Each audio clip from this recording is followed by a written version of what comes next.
एक बार जो है देखें आप और वंदन, अभिनंदन, स्वागत। पहले नागोरी गेट में शायद आप आए हैं। मॉडल टाउन में मैं प्रथम बार ही देख रहा हूँ, जिनके बारे में हमने लगातार 5 दिनों से चर्चा भी की और जिनको हम सब देखना चाहते थे। सामान्य से भेष में वैसे बैठे हुए और आदरणीय भूपेंद्र जी, जो कि रात्रि को 3 बजे पहुंचे। देखो, आपकी आयु 95 वर्ष है और एक बार करतब से आपका स्वागत और अभिनंदन। आनंद है। रात्रि को 3 बजे मेरे पास फोन आया कि जी हम स्टेशन पर आ गए। मैंने कहा जी बहुत बढ़िया, स्वागत आपका हिसार नगरी में। और रात्रि को 10:30 तो कार्यक्रम में बज गए थे, तो 11:30 तो नींद आई थी। तो नींद में फोन आया, मैंने कहा जी आपका स्वागत है। वहाँ से आप 3 व्हीलर लिया और आयुष्मान जी पे आ गए, आप रुके। तो हम ये सोच रहे थे, मैं राजेश को फोन किया, नीचे कमरा खोल दिया कि नहीं खोल दिया। 95 साल की उम्र है तो ऊपर चढ़ने में कोई दिक्कत ना हो, पहले नीचे की मैंने व्यवस्था की। लेकिन वो राजेश का है, वो तो हमने कहा कि ऊपर व्यवस्था, वो तो मेरे से पहले चढ़ गए ऊपर। तो बहुत बढ़िया, मैंने कहा ये तो अच्छी बात है, बहुत सुंदर। तो युवा, आज के जो युवा अपने आप को कह रहे हैं, उन युवाओं को देखो। और हमारे ये दादाजी और इनकी आयु 95 वर्ष है, इनको देखिए समान लगते हैं, समान व्यवस्थाएं हैं। और इनकी गायन शैली को भी सुनेंगे, इनकी आवाज़ का दम भी आप लेना जब आप सुनेंगे। तो आपका बहुत बहुत इस हिसार की नगरी में स्वागत, अभिनंदन है। आइए हम विशेष रूप से आपका हार्दिक स्वागत, अभिनंदन, विशेष सम्मान हमने आपके लिए इस वार्षिक उत्सव के आखिरी दिन में रखा है। तो अभिनंदन पत्र के साथ में एक सम्मान की व्यवस्था है, उसको भी हम करेंगे। अभी हम सुनेंगे श्रद्धेय भानु प्रकाश शास्त्री जी, जिनके लगातार 5 दिनों से हम भजन और उपदेश सुनते आ रहे हैं। आइए मन एकाग्र करके अपनी व्यवस्थाओं को सुंदर तरीके से बैठ करके आप लीजिए आनंद, और उपदेश और भजन के साथ में हम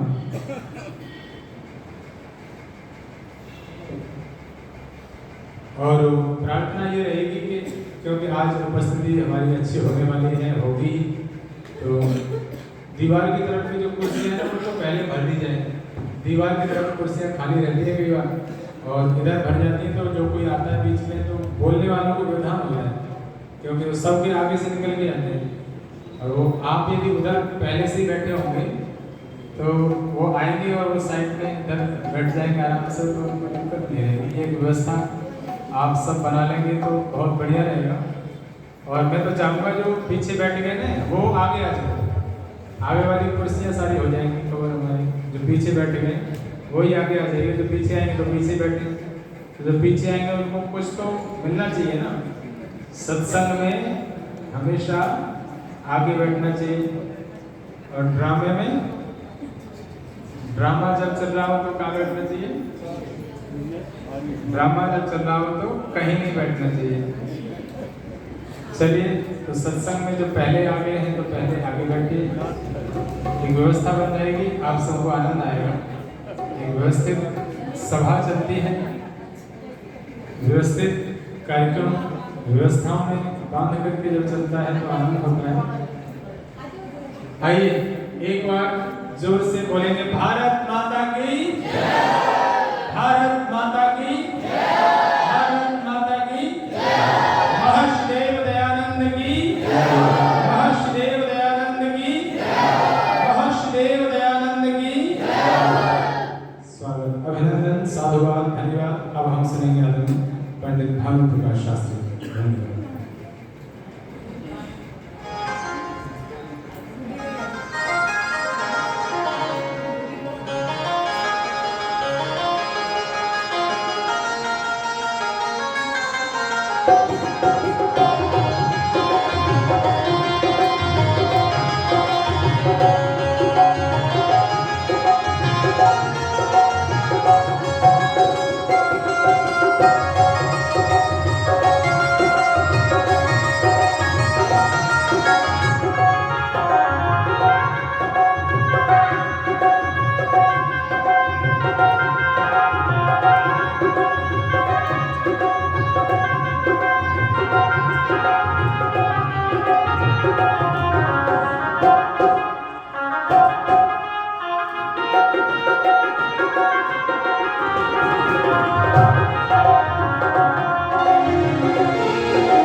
भर्गो देवस्य धीमहि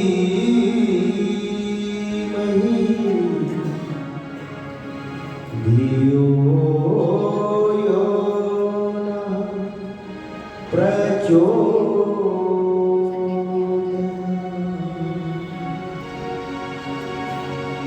सत्ता तुम्हारी भगवन जग में समाई, तेरी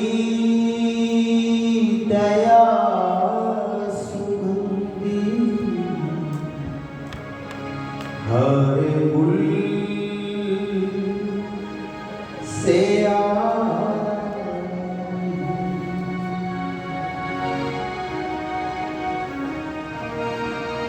अनमोल ये जीवन की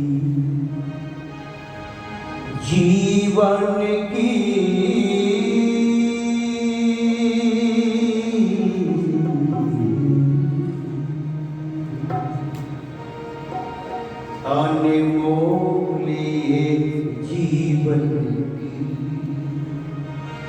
अनमोल उड़ जाए जीव तेरा, तेरा पिंजरा खाली है। अनमोल जीवन की अनमोल कहानी है।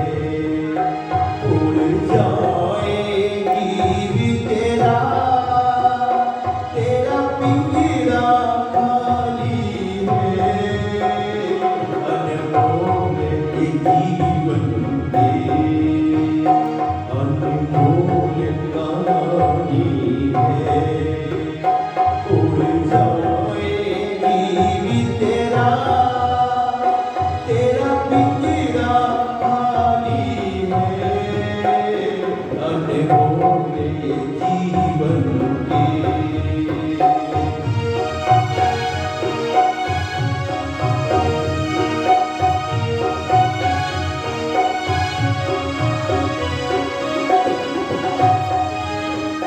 रत्नों से जड़ा तेरा अनमोल चोला है।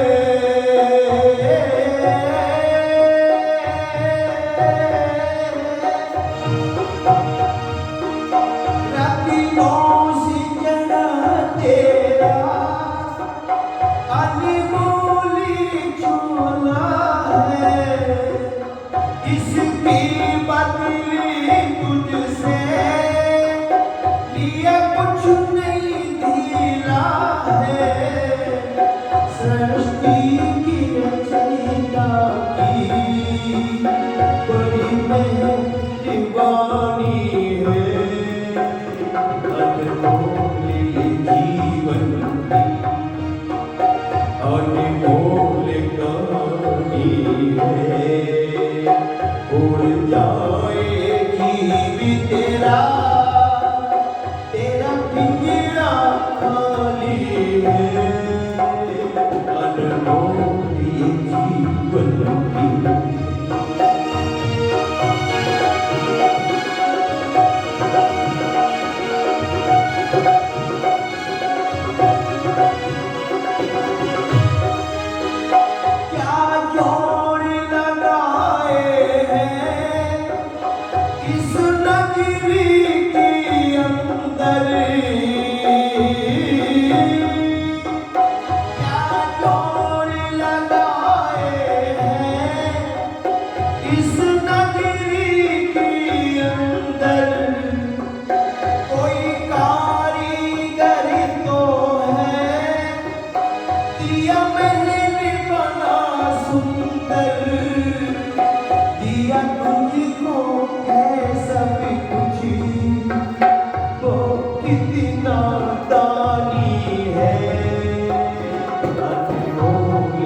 जीवन की।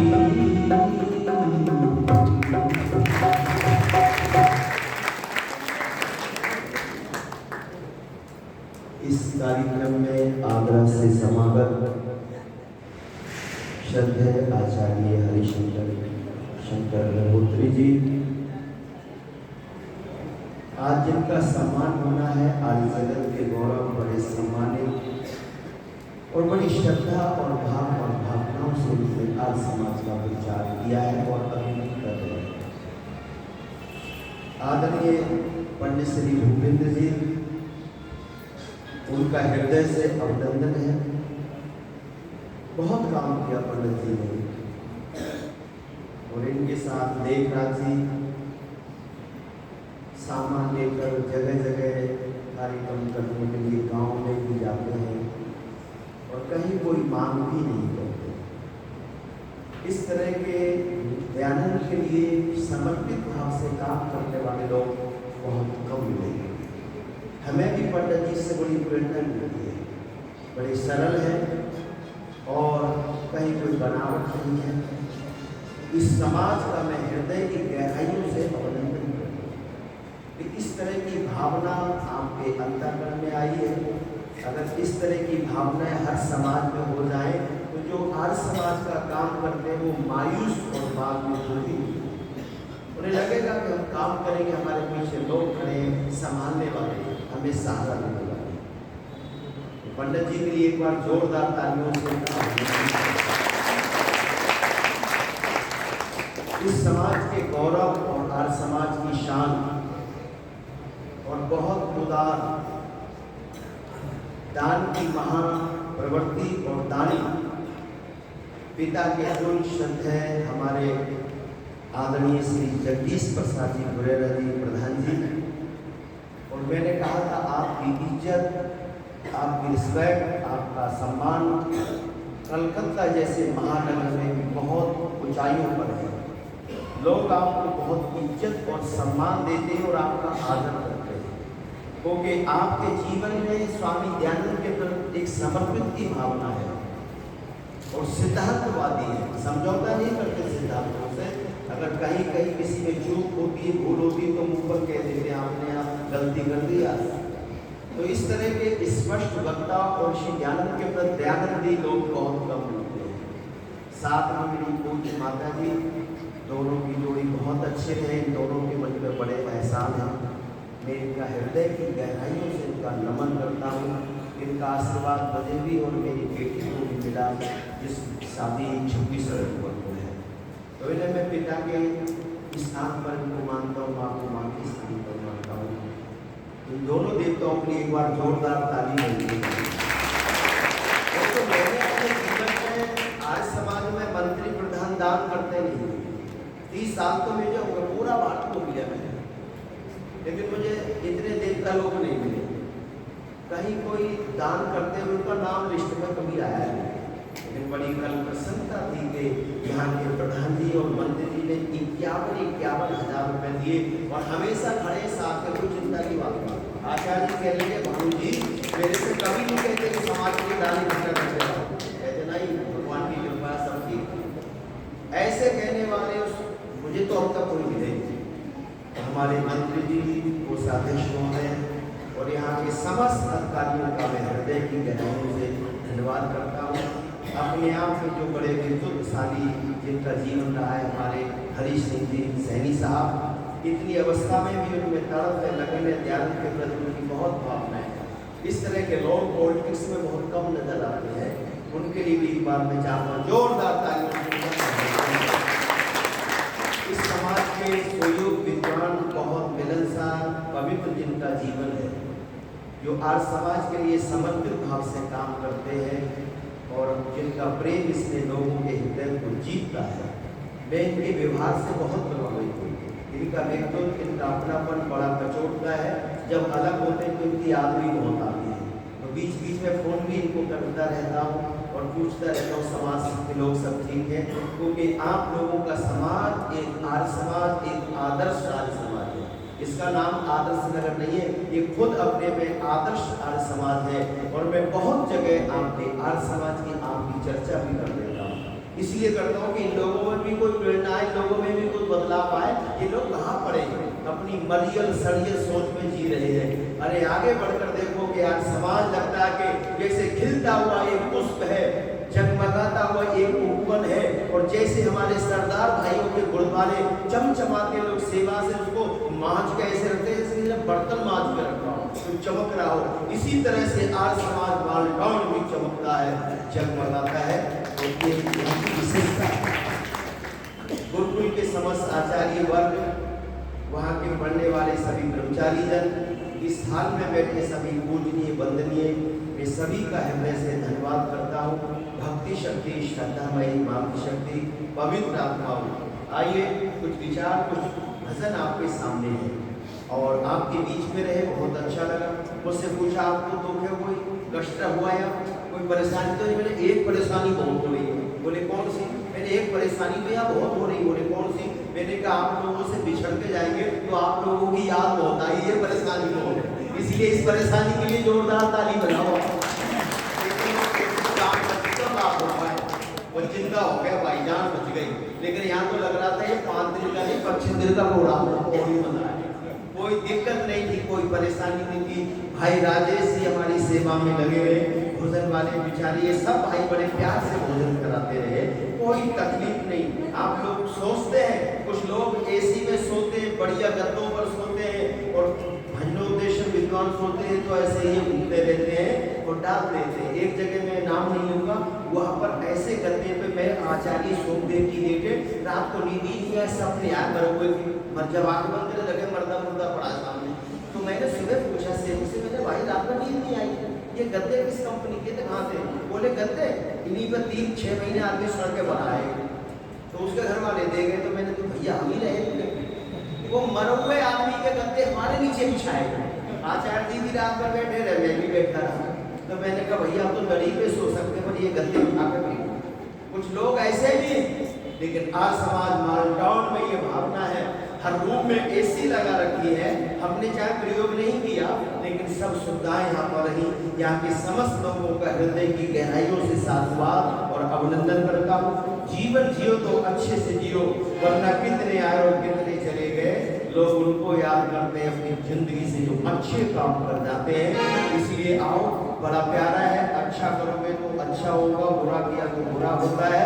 मैंने एक गीत आपके सामने रखा, अनमोल ये जीवन की अनमोल कहानी है, उड़ जाए जीव तेरा तेरा पिंजरा खाली है।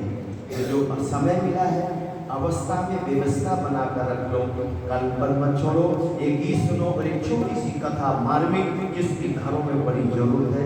समय के अनुसार रखता हूँ कि कर ले भला होगा भला, अंत भला है, बस यही संसार में जीने की कला है।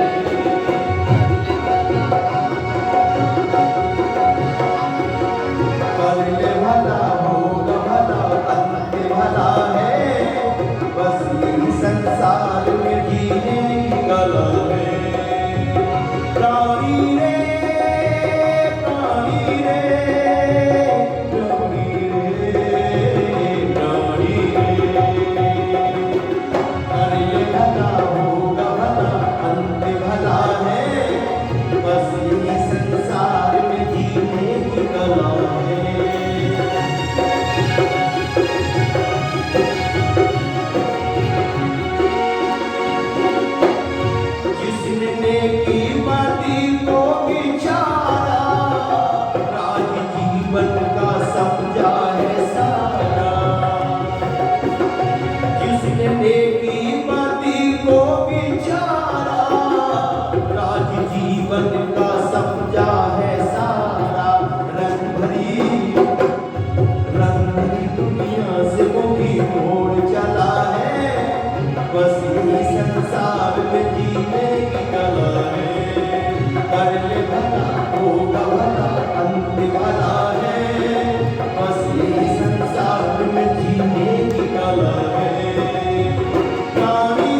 कर भी बुरा कुछ न करना, मान ले बेमोल की अनमोल सदा है, बस ये संसार में जीने की कला है, कर ले भला होगा भला अंत भला है, बस ये संसार में जीने की कला है।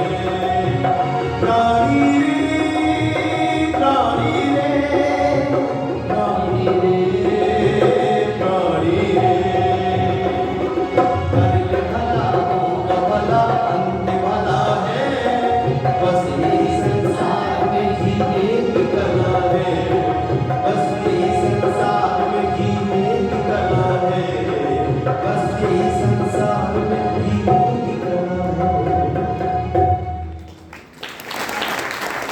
ऋषि जानकी ने एक बड़ी छोटी सी पुस्तक लिखी है और उसका नाम लिखा है पंच महायज्ञ विधि।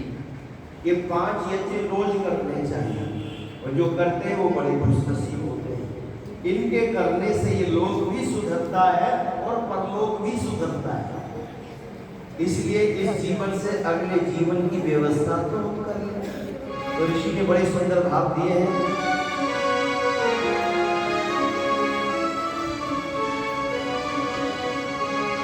के ऋषि दयानंद ने समझाया,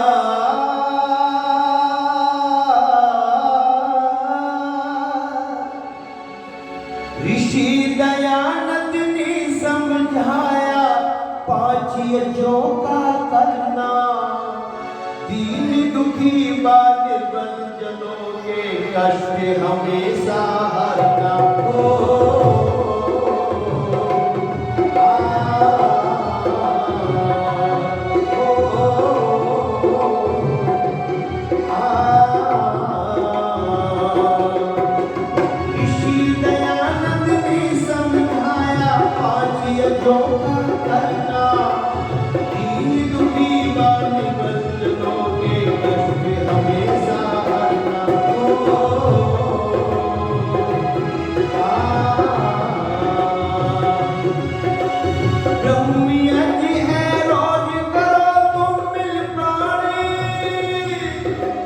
जिससे होती शुद्ध हमारी मनमानी, देवी यज्ञ है रोज करो तुम मिल प्राणी, जिससे होती शुद्ध हमारी मनमानी। प्रभु का मुक्ति नाम है ओ, क्या भारत अमेरिका लो, सब में रमा हुआ हमेशा करना हो।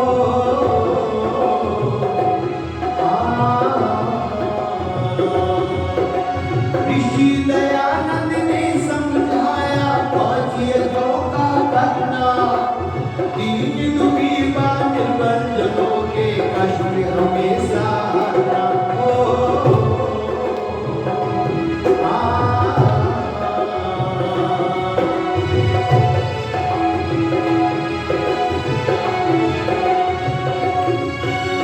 देवी यज्ञ तो विश्वकर्म कहलाता है, चींटी से हाथी को सुख पहुंचाता है। इस यज्ञ को हमारे यज्ञ ब्रह्मा आचार्य सूर्य देव वेदांशु जी बड़ी कुशलता के साथ करा रहे हैं और आप सब आनंदित हो रहे थे। ये देव यज्ञ है, इससे चींटी से लेकर हाथी तक को सुख पहुंचता है। देवी यज्ञ तो विश्वकर्म कहलाता है, चींटी से हाथी को सुख पहुंचाता है। नगु के श्वासे जहाँ आसमां, घर रहता शमशान समा, मानी करो भी मानो का हर समय पाप से डरना।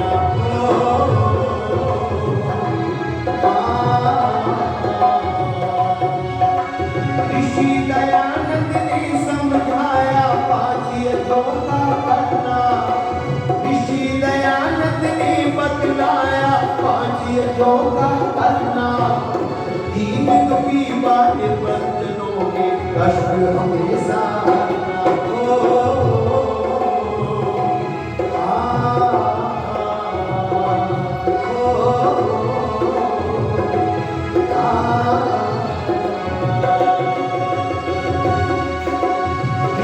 तीसरा माता पिता की है सेवा, बड़ों की सेवा से ही मिलती है मेवा। तीसरा माता पिता की है सेवा, बड़ों की सेवा से ही मिलती है मेवा। कर देगी देगी सब अर्पण, ना कर मरने शादी और तर्पण। भूखे पेट गरबा उमरा, मुश्किल है श्राद्ध से करना।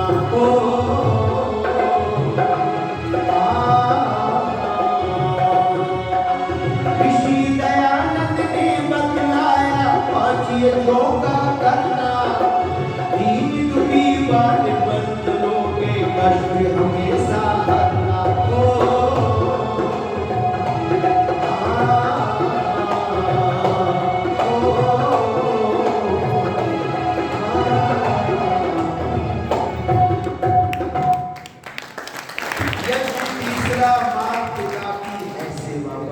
क्या घर का संकर मरे प्यासा, बाहर करे जलधारा। परमात्मा अविचल है। और जब आरती बोलते हैं कि ओम जय जगदीश हरे, उसमें एक जगह है तुम हो एक अगोचर, जो इस दृष्टि से दिखाई नहीं देता है। लेकिन हुआ क्या, वो परमात्मा अविचल है, चलता नहीं, दुनिया को चलाता है, खाता नहीं खिलाता है, जल दे रहा है, औषधि दे रहा, अन्न दे रहा, वस्त्र दे रहा है, संसार में लोगों को निद्रा दे रहा है, खाता नहीं खिला रहा है, पहले वो निराकार है, दुनिया को वस्त्र दे। कपास भगवान ने बनाई, रेशम परमात्मा ने बनाई। आज तक दुनिया में कोई इंजीनियर एक बूंद खून की नहीं बना पाया। आंख में कौन से पदार्थ होते जिससे चमकता है, आज तक को बहुत कोशिश की पर बना नहीं पाए। अगर बन जाते तो लोग अंधे भी रहते इस दुनिया में। यही परमात्मा की रचना है। और रचना में विशेषता है, ये नाखून बढ़ते काट देते हैं, अच्छा बाल बढ़ते काट देते हैं। अगर इसी तरह से दांत बढ़ते आदमी तो रहता घर में, एक भी बच्चा घर में नहीं मिलता, एक भी बच्चा घर में नहीं मिलता।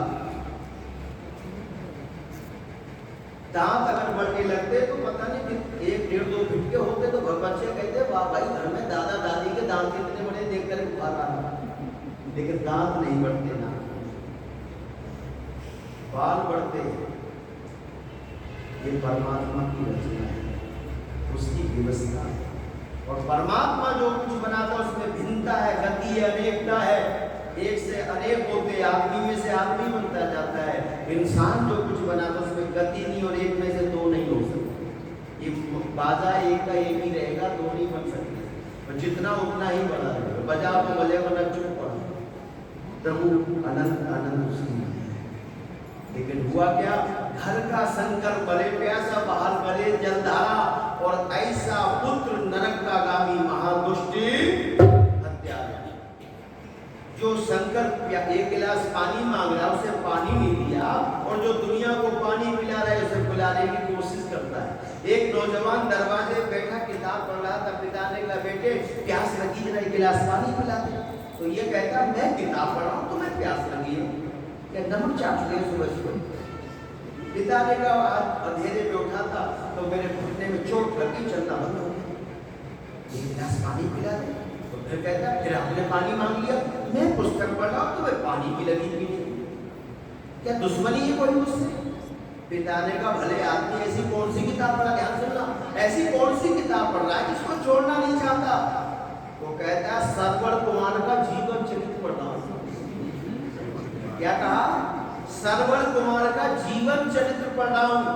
पिता ने कहा भले आदमी इस किताब को तूने पढ़ा भी है, हाथ में ही थाम रखा है। बोले पूरी किताब पढ़ ली, अब केवल 2 ही पृष्ठ बचे। तो पिता ने कहा आकर इसमें लिखा था। तो कहता जो तुम कहना चाहते वो पहले ही समझ गए, आप यही कहोगे सर्वण कुमार ने माता पिता की सेवा की और अपना जीवन बलिदान कुर्बान कर दिया। पिता ने कहा यही कहूंगा। वो एक सर्वण था जो माता पिता को लेकर घूमता, जीवन दे देता है, और तू एक ऐसा है कि एक गिलास पानी पिलाना नहीं चाहता है। तो ये छठ खड़ा हो गया नौजवान और कहता है वो अंधे थे, तुम कोई अंधे थोड़ी नहीं। ये स्थितियां हैं। आज इतने वृद्धाश्रम हिंदुओं के खुलते जा रहे हैं। ये एक अवसाद है, पतन है। कैसा आया समय न होती वृद्धों की सेवा, और 10 पुत्रों में एक पुत्र भी नहीं रोटी देवा। लोग बच्चों से हुए दुखी, और बिरला ही परिवार मिलेगा अच्छी तरह सुखी। अरे नर्क घर घर बनते जाते, और महाभारत से युद्ध आज चौकोर नजर आते। प्रेम नहीं भाई भाई में, और बड़े बड़े परिवार मिटे हैं आज लड़ाई में। 10 पुत्रों से तो माता पिता की सेवा नहीं होती, और 10 बच्चों को 2 माँ बाप पाल देते हैं। महाभारत में कथानक एक आता है, बड़ा प्यारा, मुझे गीत याद आया। प्यास लगी, धर्मराज जी ने कहा देखो भाई पानी है, प्यास बहुत लगी है। पानी की तलाश में अलग अलग भाई गए बारी बारी से, और सब के सब मूर्छित हो चले गए।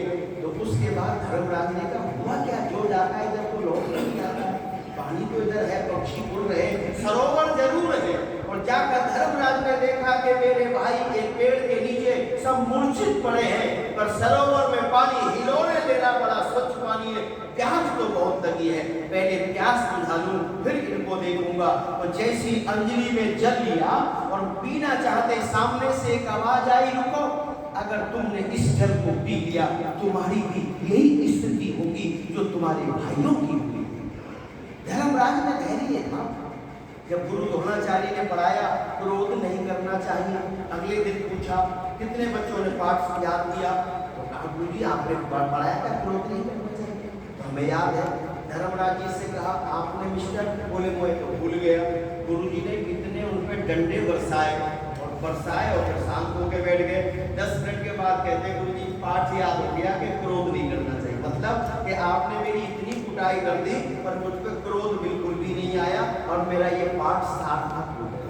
ये मैंने असलियत में याद किया। धर्मराज में धैर्य है। पूछो क्या पूछना चाहते हो, तो यक्षराज कहता है मेरे प्रश्नों के जवाब दीजिए। यक्षराज जो प्रश्न, धर्मराज के प्रश्न उत्तर जीवन जीने का तरीका सलीका है, क्या सूत्र दिए हैं। तो कहते हैं यक्षराज ने पूछा इस आकाश से ऊंचा क्या है। तो धर्मराज जी ने कहा यक्षराज जी इस आकाश से ऊंचा तो एक ही है, क्या आपके पिता है। आकाश माने पिता इस आकाश से ऊंचा है। बड़ा खुश हुआ, बड़ा सुंदर जवाब दिया। अच्छा इस धरा से भारी भी कोई वस्तु है क्या है। माँ है, माँ इस धरा से भारी है और आकाश से ऊंचा पिता है। वो प्रश्न उत्तरों की तो लंबी लाइन है, पर मुझे तो अपने विषय के अनुसार आपसे कुछ कहना है। पिता और माँ अपनी संतान से हारना चाहते, माता पिता और गुरु पवित्र है, वो अपने शिष्य से हारना चाहता है, जैसे ब्रजानंद दयानंद से हारना चाहता है। माता पिता अपनी संतान से हारना चाहते, अपने बच्चों को अपने से बहुत आगे देखना चाहते। उदय प्रताप राणा पुलिस में दीवान था, लेकिन उसका बेटा पढ़ लिख करके अनिल प्रताप राणा पुलिस का डीजीपी बना, और कहा कि अरे उदय प्रताप वो दीवान रहेगा, तेरा बेटा तो पुलिस का डीजीपी बना है और आज इधर से गुजर रहा है, गाड़ियों का काफिला होगा, और जब वो गाड़ी से नीचे उतरेगा तो हम क्या सब खड़े होंगे बिल्कुल सलोट देने के लिए, और जब तेरा बेटा उतरेगा नीचे तो तुझे अपने बेटे को सलोट देना पड़ेगा, तेरा बेटा पुलिस का सबसे बड़ा अधिकारी है। जब उदय प्रताप से ये कहा तो रोकर कहता है बस इसी दिन का इंतजार था, मेरा बेटा पढ़ लिख कर मुझसे बहुत बड़ा अधिकारी बन जाए, मैं उसे सलोट दे दूं, मेरा जीवन पूरा। पिता संतान से हारना चाहिए, कोई दुनिया में हारना नहीं चाहता। एक गांव का गरीब नौजवान पढ़ाई लिखाई करके आगे बढ़ा, पिता से कहा हम गरीब हैं नहीं तो मैं डीएम बन सकता था। इतनी मुझ में भगवान ने योग्यता दी और बुद्धि दी है, लेकिन पैसे नहीं फीस भरने के। गरीब बाप नंगे पैर फटे कपड़े पहनने वाला कहता कितने हजार तेरी फीस लगेगी, बहुत पहले की बात है। तो कहा कितने हजार। पिता ने कुछ नहीं कहा और जाकर के चुपचाप जिस जमीन में अनाज पैदा होता था आधी बेच दी और आधी बेचकर पैसे रख करके थैले में कर ले कौशल कर ले अपनी फीस भर और फिर अपनी जहां तू जाना चाहता वो पहुंच जा। कौशल ने कहा पिताजी इतने पैसे आप ले कहां से आए? बोले ये मत पूछ, तू तो अपनी पढ़ाई कर। और कौशल कुमार पढ़ लिख कर डीएम बन, जिलाधिकारी की नियुक्ति हुई और घर आकर माता पिता के पैर छूकर कहता है तुम्हारा बेटा कौशल डीएम बन गया है, अब 3 महीने के बाद लौटेगा। माँ मैंने तेरे पैर में कभी चप्पल नहीं देखी, तेरे सर में कभी तेल नहीं देखा, तुझ पे कभी नई साड़ी नहीं देखी, फटे कपड़ों को तू गांठ गांठ के बदन ढकती रही। पिता नंगे पैर रहे हमेशा, सेविंग करने के पैसे भी दार बड़ी होगी कभी कटवा दी, लेकिन जब लौटूंगा तुम्हारे लिए कपड़े लाऊंगा, पैरों के लिए जूते और चप्पल लाऊंगा, तुम मेरे सच्चे देवता हो। तुमने अपने आप को तिल तिल करके जलाया है और मुझे आगे बढ़ाया है। चले गए कौशल कुमार डीएम साहब, पत्र आते रहे, लेकिन 3 महीने के बाद एक पत्र आया, माता जी पिताजी आप परेशान मत होना, अभी मैं 2 महीने और लगेंगे, 5वें महीने में लौटूंगा, नई सर्विस है, छुट्टियां नहीं मिली। माँ में ममता होती है, जब माँ कोई चीज बनाती है ना तो बच्चे की याद आती तो रोने लगती है। जब कोई व्यक्ति बाहर से नौजवान घर में आता है तो माँ प्लेट देखती है, भूखा है चल खाना खा ले, पर पत्नी पेट नहीं देखती, बुरा मत खाना बहनों, जेब देखती है कितने पैसे तुम्हारी जेब। माँ पेट देखती, इसका नाम माँ है, माँ की ममता है, माँ के एहसान इतने हैं जो गिनाए नहीं जाते, वो दूर भी हो जाए पर साए माने का कौशल की बहुत याद आ रही है। एक बार मिलकर आओ, कैसा है? अरे भैया वो डीएम है, मैं फटे हाथ में नंगे पैर फटे कपड़े कैसे मिलूं? कुछ भी सही तो उसके पिता हो, मिल करके आओ। बार बार कहने पर पड़ोस से पैसे मांग कर लाई, कपड़े फटे हुए धो दिए, उनको जगह जगह सिल दिया और 2 रोटी बनाकर एक कप पत्ते में रखकर चटनी रखकर का मेरे बेटे को दे देना। उसने माँ के हाथ की रोटी 5 महीने से पहुंच गए डीएम साहब के बंगले पर, फटा हाथ, कपड़े फटे, धोती फटी, नंगे पैर, बाल बड़े बड़े, चेहरे का रंग काला है। और सिपाही से कहते हैं यहाँ कौशल की रहते? हाँ जानते हो, बोले मिलना चाहता था। अरे डीएम है? हाँ हाँ। सिपाही गया, साहब से कहता है बड़ा फकीर किसान, बड़ा गरीब किसान है, पर आपका सर नाम जानता है और वो आपसे मिलना चाहता है। कौशल अपने मित्रों के साथ केबिन में बैठे थे, जब बाहर निकले तो उनका रुमाल अंदर रह गया, उसे उठाने गए तो साथी के लगे ये किसान तो हो ही नहीं सकते, तो कोई भिखारी है, भिखमंगा कहाँ आ गया डीएम के बंगले पे भीख मांगने के लिए। लेकिन कौशल ने जब ध्यान से देखा तो कहा भाई ये भिखारी नहीं है, तुम नहीं जानते, ये एक बहुत बड़ा फरिश्ता है, मेरे जीवन के लिए फरिश्ता है। इस फरिश्ते की बदौलत आज मैं यहाँ तक पहुँचा, मतलब ये फरिश्ता है। बोले आप नहीं जानते, इस फरिश्ते ने नंगे पैर रहकर फटे कपड़े पहनकर मुझे पढ़ाया दिखाया, मेरी फीस भरी है, मुझे रोटियां दी हैं, मेरी शौकें पूरी की हैं, पर ये अपने आप को दुख उठाता रहा, मुझे सुख देता रहा। ये मेरे पूज्य पिताजी हैं, ये मेरे भगवान जैसा है। और एकदम आगे कौशल कुमार डीएम साहब बड़े, एक गरीब बाप खड़ा था, मिट्टी में पैर सने हुए थे और डर भी था कोई नाराज ना हो जाए। आगे जाकर डीएम साहब ने पिताजी के पैरों को छुआ, तो मिट्टी लगी थी पैरों में, उसे माथे पर चंदन समझकर लगाया। पिता ने एकदम अपने बेटे को गले से लगाया, माथा छुआ और कान में कहा नाराज मत होना, मैं नहीं आ रहा था, आपकी माँ ने ही भेजा है, 2 दिन से भूखी बैठी है, कौशल से मिल आओ और ये 2 रोटी भी दी है। कहा पिताजी कैसी बात करते, आइए। अपने बेटे सम्मान किया, आतिथ्य किया, अपने बेटे का साम्राज्य देखा। उस समय वो गरीब पिता खड़ा होकर कंधे पे हाथ रखकर कहता कौशल मैंने गलती की, मैंने आधी जमीन बेच दी, अगर पूरी बेच देता तो और बड़ा अधिकारी बन जाता। ये पिता है जो हारना चाहता। माता पिता गुरु के चरणों में प्रणपत बारंबार, हम पर किया बड़ा उपकार, हम पर किया बड़ा उपकार। पिता हमारा पालन करता, सभी अभिलाषा पूरी करता। पिता हमारा पालन करता, सभी अभिलाषा पूरी करता। पढ़ा लिखा गुणवान बनाया, जीवन पथ पे चलना सिखाया। जोड़ जोड़ अपनी दौलत का बना दिया हकदार, हम पर किया बड़ा उपकार, हम पर किया बड़ा उपकार। माता पिता गुरु के चरणों में प्रणपत बारंबार, हम पर किया बड़ा उपकार, हम पर किया बड़ा उपकार।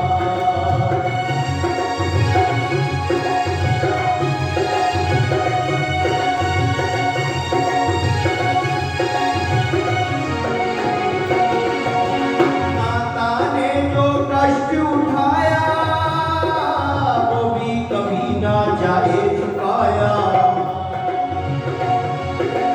माता ने जो कष्ट उठाया, वो भी कभी ना जाए चुकाया। उंगली पकड़ के चलना सिखाया, ममता की ममता में छाया।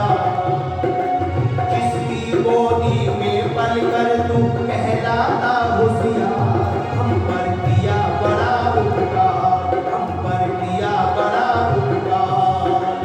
माता पिता गुरु के चरणों में प्रणपत बारंबार, हम पर किया बड़ा उपकार, हम पर किया बड़ा उपकार।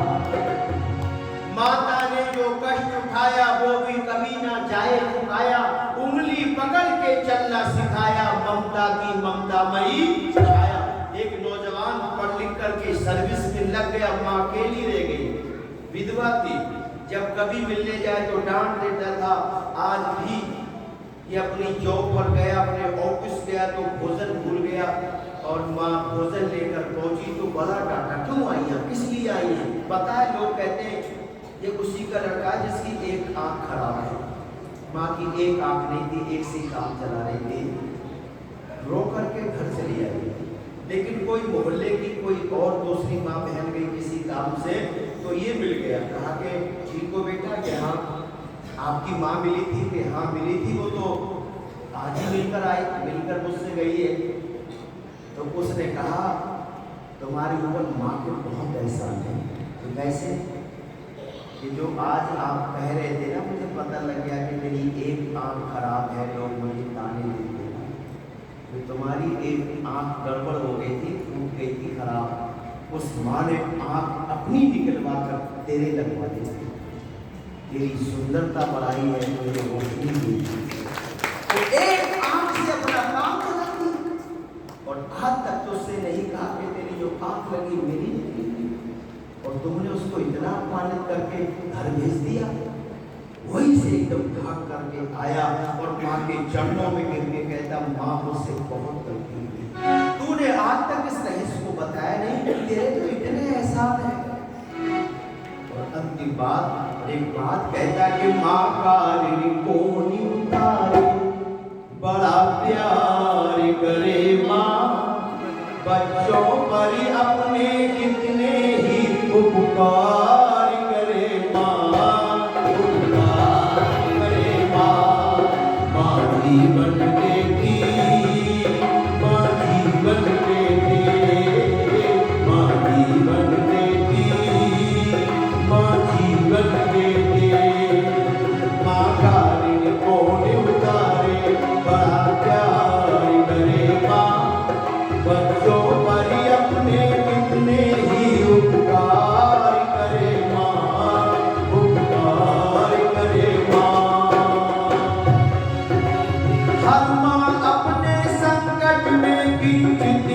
घबराए, कहती है मेरे लाल पे कोई आज ना आए, जाए जाए प्राण भले ही ये पुकार करे माँ, बच्चों पर अपने इतने ही पुकार करे माँ, पुकार करे माँ। माँ जीवन देती, माँ जीवन देती, माता ने जो कष्ट उठाया वो भी कभी ना जाए भुलाया, उंगली पकड़ के चलना सिखाया, ममता की ममता में छाया, जिसकी गोदी में बनकर हम कहलाते होशियार, हम पर किया बड़ा उपकार, हम पर किया बड़ा उपकार। माँ पिता के चरणों में प्रणत बारंबार, हम पर किया बड़ा उपकार, हम पर किया बड़ा उपकार। प्रभु कृपा से नर्तन पाया, प्रभु मिलन का साज सजाया, विद्या बुद्धि बल को देकर सब जीवों में श्रेष्ठ बनाया, जो भी उनकी शरण में आता हो जाता कल्याण। हम पर किया बड़ा उपकार, हम पर किया बड़ा उपकार, हम पर किया बड़ा उपकार। यह तीसरा माता पिता की जो भी है जीते जी ही हो सकती है, और मरने के बाद पता नहीं वो कहाँ गए, इसलिए सच्चा श्राद्ध और तर्पण को जीते जी होता है। अगर हम अपने माता पिता का ध्यान और ख्याल करते हैं, आगे हमारे लिए भी कोई खड़ा होगा। तो आइए, तीसरा यज्ञ बड़ा महत्वपूर्ण यज्ञ है और इसे दिल से भाव और भावना से श्रद्धा से करना चाहिए। ये फिलॉसफी इस युग के बहुत बड़े एक महामानव हुए जिनका नाम था जगत गुरु महर्षि ज्ञानंद। तो 2 लाइनें कहने के बाद समाप्त करना समय हो गया।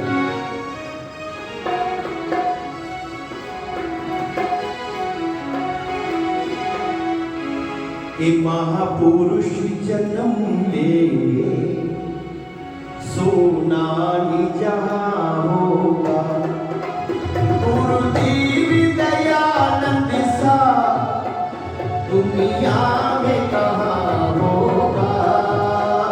महापुरुष जन्म लेंगे, सोना जहाँ होगा।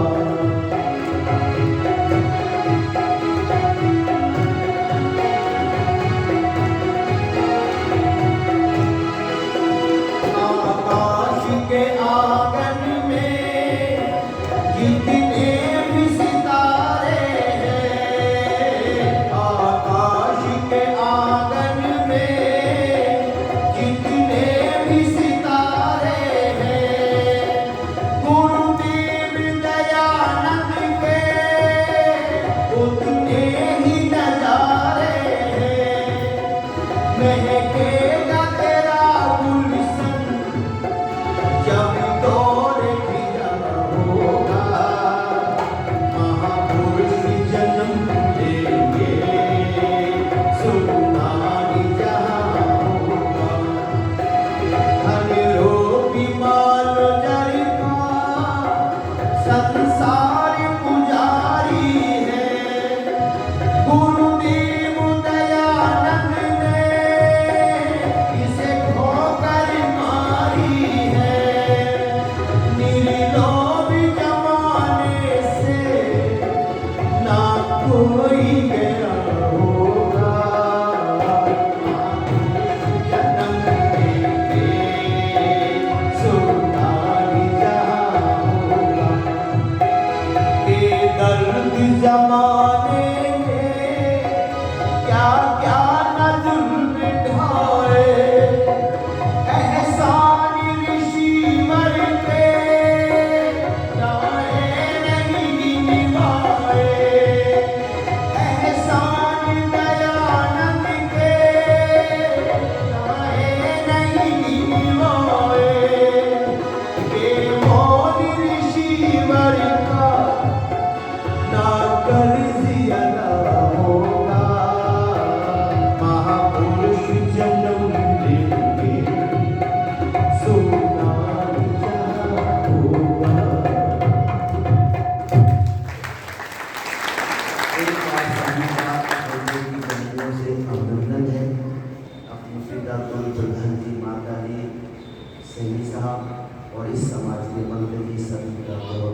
आशीर्वाद, आप सबका प्रेम, आपकी रजा में हमारी रजा रहेगी जरूर। आप चाहो ना चाहो पर हम आपको चाहेंगे जरूर, चाहेंगे जरूर। सभी के लिए नमन, बहुत बहुत धन्यवाद।